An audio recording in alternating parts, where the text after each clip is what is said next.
The changes come at the close of a 120-day ban on most refugees ordered by President Donald Trump to allow a review of vetting processes.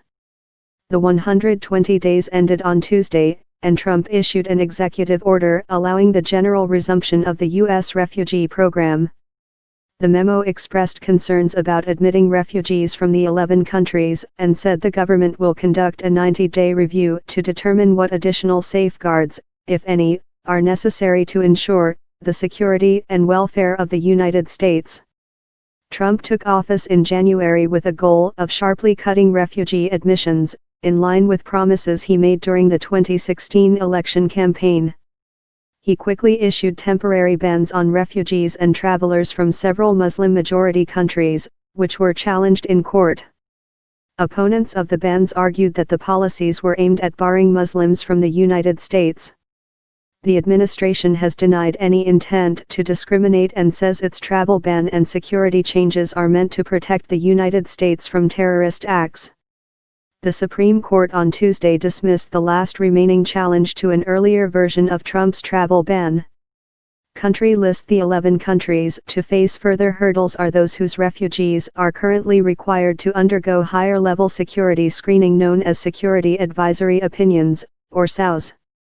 A senior U.S. official told reporters on condition of anonymity that during the 90-day review period, refugees from the 11 countries can still be admitted to the United States on a case-by-case basis, if it's deemed to be in the national interest and they pose no threat.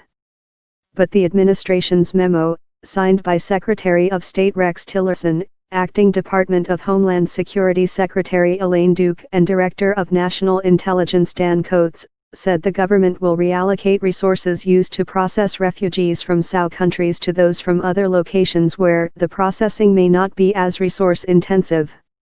Refugees International, an advocacy group, said the decision amounted to a new and near-total ban on admission of refugees from 11 nationality groups.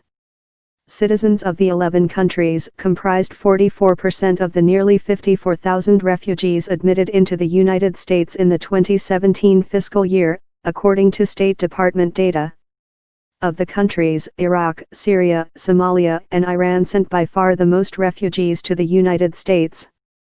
All but two of the countries, North Korea and South Sudan, are majority Muslim, though many of the refugees that come from those countries are religious minorities in their own states. Of nearly 2,600 Iranian refugees resettled in the United States last year, for instance, a majority were Christian, according to State Department data.